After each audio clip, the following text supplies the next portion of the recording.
gjithë gamën edhe volumen dhe cilësi. Një alternativë mjaft e shtrenjtë, kualitative nofta po dhe ndofta jo dhe aq, por gjithsesi duke qenë kaq i shtrenjtë, prandaj dhe mua më intereson sepse në sektorin publik ka shumë mundësi që ne të jemi pak vetë si pacient pak më tolerues këshi rrogave të vogla që kanë në shërbimet publike. Dhe edhe falim. Ndërsa në sektorin privat, ku na dëmton aq shumë, atë portofolin ton nuk falim dot. Prandaj më vjen kjo që kemi në vërtet cilësi të mirë dhe a kemi ne mundësitë e tyre, a e përcakton ligji që ndoshta edhe në dëm shpërblim të diçkas që nuk kanë arritur ta bëjnë. Ajo që di deri në sot, që mund t'ju them sot, është një gjë që duket që sektori privat ka strukturën dukshëm më të mirë se sektori publik, sepse ka investuar më shumë dhe më shpejt në drejtim ndërtesës, hapësirës, pajisjeve, një tjetër medikamentet, pra ofron me shumë shkatësi për çka nevojë. Kjo është sigurt. Por a ka një proces të drejtë në kujdesin shëndetësor? A respektohet në kjo është me pyetje. Neve nuk kemi një përgjigje sot për këtë pyetje që ju thoni, po ne jemi për fat të mirë në rrugë të mbarë për të marrë këtë përgjigje, sepse kemi krijuar sistemin se si mund t'i monitorizojmë, si mund t'i vlerësojmë, e kemi krijuar është gati sistemi, thash, sa po të filloj. Disa nga ato biles ka qenë pozitive, kanë ardhur vetë ke qendra jonë, sepse janë më të interesuar të kenë tabelën, ke derën e akreditimin, çka ju jep përgjigjen indirekt këtë përgjigje që ju shqetëson ju konservatorëve, që thonë që kjo qendër është e verifikuar me standarde.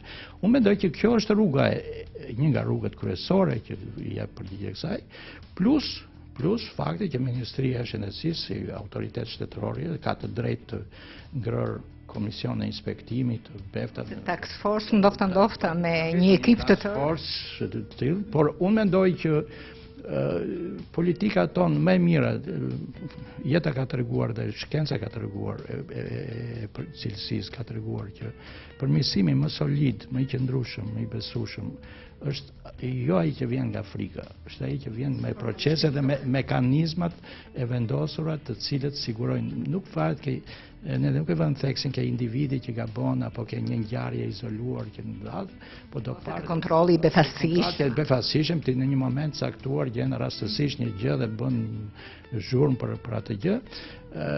Verifikimi i vërtetës duhet bërë me metodologji më shkencore, më të ekuilibruar që kjo e vërtet ndihmoj dhe institucionit të shikoj veten pasqyrë se ku është. Pra ne duam që reklama që bëhet në lidhje me nuk është një gjë që ne do të ndalojmë dot, sepse reklama është reklamë, është tregu është i lirë, do influencoj, por ne po bëjmë një gjë tjetër, ne po bëjmë një mekanizëm tjetër që është forcimi i qytetarëve pacient, fuqizimi i tyre.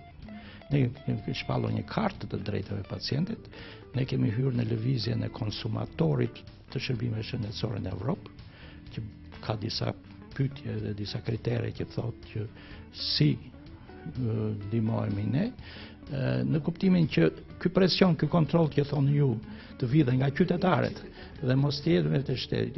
Ju që konsumoni dhe paguni, qytetarët kanë të drejtë të dinë të drejtën e tyre, të pyesin çfarë bëhet për mua. Kanë filluar të ketë të tillë reagim nga qytetarët? Kanë filluar më shumë nga sektori privat, me që arsyen që thonë ju e ndjejnë një çik më të dhimbshme çështjen e paras që kanë dhënë. Vinë në sektorin publik nga njerë në mënyrë subjektive duke kërkuar dhe gjëra që ndofta nuk janë ashtu siç thonë. Por unë them që ngritja e kulturës së përgjithshme e njerëzve është që të mos hanë sapunin për djathë, të mos jenë të nënshtruar edhe të përulur edhe servil kur marrin kujdes shëndetësor, sepse të këtë kujdes shëndetësor ata po e paguajnë. Pra në këtë kontekst unë mendoj që ardhmja është gjithnjë më e mirë. Ndërsa profesori Cufkalo kërkon që dhe ne të fitojmë edukatën e të denoncuarit të rasteve kur në përkëmbin shërbimi shëndetësor dhe pse kemi paguar ndoshta miliona lek, ndërkohë një tjetër shqetësim ai bën prezent në skaner. Ai nuk shikon si diçka pozitive dhe mbi të gjitha dhe bota bën çmos të mos aplikoj dypunësimin e mjekëve më të mirë që shërbejnë në sistemin shëndetësor publik. jo vetëm se ata gjithë eksperiencat dhe përgatitjet i kanë fituar dhe i fitojnë atje ku mjekohet 90% e popullsisë, por dhe sepse nga rëndesa me orë të dyfishuara në punë rrezikohet cilësia e përkushtimit, cilësia e profesionalizmit. E profesor Kalo shton se këto subjekte private të shërbimit shëndetësor duhet të përgatisin e të specializojnë mjek të ri e jo të fitojnë famë përmes kontingjentit superior që shërben në sistemin shëndetësor publik. Ndërkaq të nderuar teleshikues të skanerit, ju dini shumë mirë se studentë shqiptarë që studiojnë në përbot për mjekësi ka disa. Disa prej tyre janë rikthyer për të punuar në privat, ku pagesa është shumë e mirë, dhe të tjerë që janë punësuar në spitalet e vendeve të ndryshme të botës. Kështu është Altin Stafa, që ushtron profesionin e mjekut në Bolonjë dhe që Skaner ka kuriozitet të di çfarë ndodh në Itali me sistemin shëndetësor privat. Në një vend ku ky lloj shërbimi ka ekzistuar që kur njeriu krijoi pronën dhe zhvillimet në këtë fushë janë krejt prezent. Ky shërbim shëndetësor privat në Itali sa vend zë dhe cilësia e tij me kë mund krahasohet? Sistemi shëndetësor në Itali është i ndërtuar mbi gjitha mbi publikun dhe pastaj mbi privati. Sistemi shëndetësor privat ka të bëjë me struktura relativisht më të vogla në krahasim me ato të publikut, ku padyshim shërbimi që ofrohet është i nivelit shumë të lartë, por kontrolli që shteti ushtron është i vazhdueshëm dhe kapilar. Çfarë do të thotë kjo? Çfarë struktura është kanë ngritur ato për ta kontrolluar këtë sistem? Pikë së pari janë sistemet e akreditimit të cilësisë. Strukturat, çdo strukturë private që ka të drejtën që të ushtrojë ose të ofrojë një shërbim shëndetësor në Itali, duhet t'i kalojë niveleve të cilësisë të përcaktuara nga sistemi shëndetësor publik. Ekzistojnë forma kontrolli të vazhdueshme dhe forma kontrolli si periodike, pra të përcaktuara dhe të themi kështu të befasishme. Kjo presupozon që niveli i shërbimit që ofrohet në strukturat private të jetë i nivelit të pranueshëm. Është një cilësi shumë të mirë apo janë pajisje të sofistikuara, me kë mund të krahasojmë? Ka në një nivel të lartë apo vetëm të pranueshëm? Jo, atëherë flasim për një vend që është pjesë e Komunitetit Evropian, ku standardet e cilësisë mjekësore janë të krahasueshme, janë proporcionale me standardet e jetës së përditshme. Sistemi privat ka sigurisht një aftësi dhe një fleksibilitet investimi më të madh, por kjo nuk është dojmos sinonim i një superioriteti cilësor. Mund të gjesh në strukturat private ambiente tepër të larta, por gjithsesi flasim për struktura që bashkëpunojnë me sistemin publik dhe shtojnë tek sistemi publik ato element të cilat atij i mungojnë. Është e rëndësishme të theksohet që theksi i shërbimit shëndetësor në Itali është sistemi shëndetësor publik, ku privati shton pjesën e vet. Ndërkohë nuk e dim se si operohet atje, domethënë në Shqipëri në përgjithësi në privat punojnë përsëri mjekët që shërbejnë tek spitali publik. Bëhet një gjë e tillë, ndiqet kjo metodë edhe në Itali? Përgjigjja është e qartë, jo. Përpara rreth 10-12 vjet përpara në Itali reforma parashikoi ndarjen e aktiviteteve publik ose privat.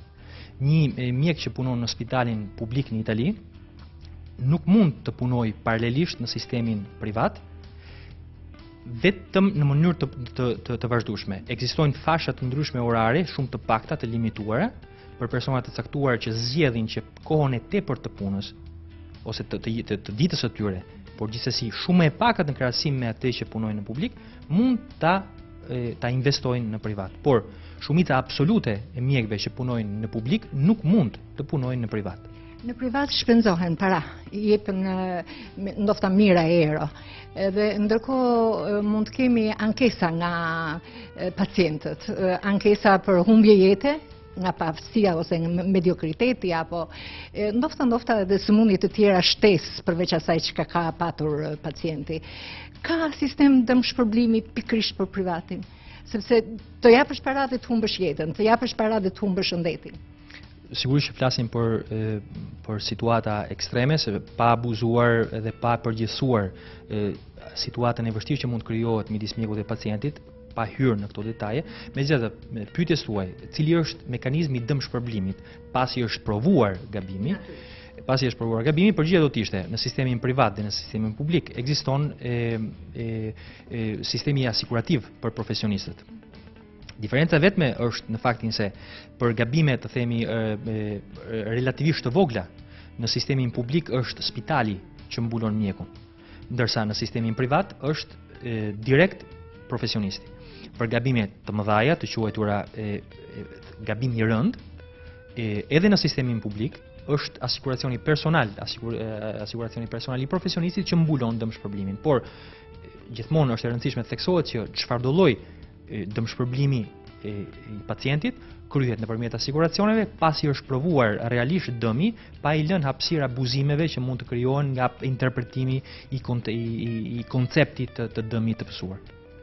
Një skem interesante kjo dëmshpërblimit në shëndetësi aplikuar nga shteti italian dhe që fare mirë mund të kopjohet nga institucioni ku poli shëndetësisë tek ne, e sidomos kur kemi të bëjmë me sistemin privat, ku çmimet nuk justifikojnë asnjë dështim, ku çmimet duhet të garantojnë gjithçka. Por le të vazhdojmë le të vazhdojmë të kërkojmë sa rrezikohemi në ndonjë moment nga shërbimet shëndetësore private, nëse shteti bën të vetëkënaqurin, të shkujdesurin, të pavëmendshmin ndaj gjithë këtij bumi shërbimesh që na rrethojnë.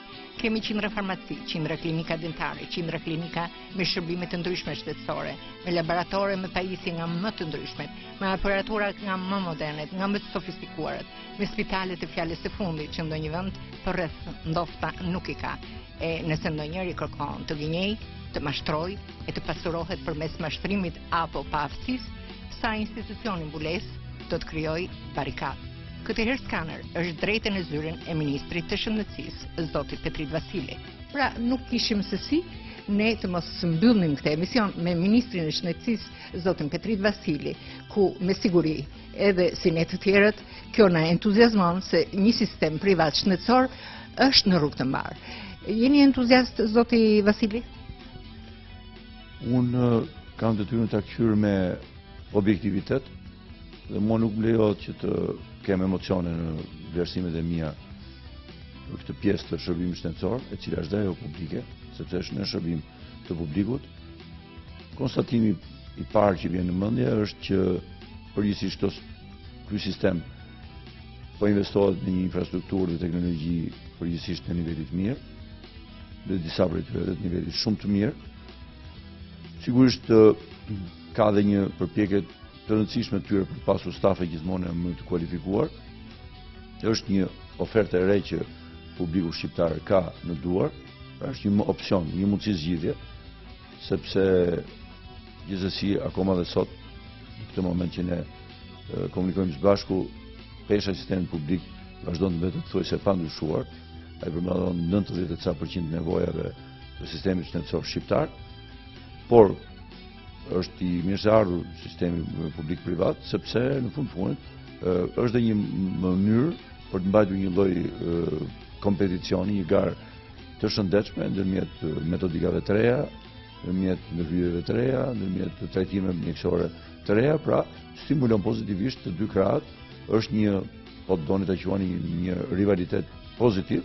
Tani licencat nuk jepen nga Ministria e Shëndetësisë, prej vitesh jepen nga Qendra Kombëtare e Licencimit.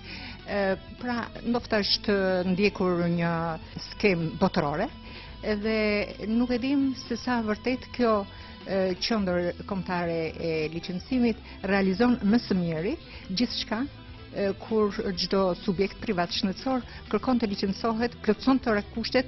Gjithsesi ju keni mundësi verifikimi se gjithçka ka vajtur në rregull? Sigurisht e drejta e kontrollit dhe monitorimit të aktivitetit është një drejtë e njohur me ligj. Ne jo rastësisht, dhe kjo gjë është përcjell gjithsesi edhe në median tuaj, ku ne kemi një task force që është aktive në mënyrë të vazhdueshme, e cila kontrollon strukturat private, jo vetëm medikale, spitalore, klinikat diagnostike, por dhe shërbimin stomatologjik, por dhe shërbimin farmaceutik. Pra të shërbimi privat është në një monitorim të vazhdueshëm. Task forca jonë është ndërtuar në mënyrë sektoriale, pra do të thotë një grup i specializuar ndjek kryesisht veprimtaritë medikale, klinike dhe diagnostike,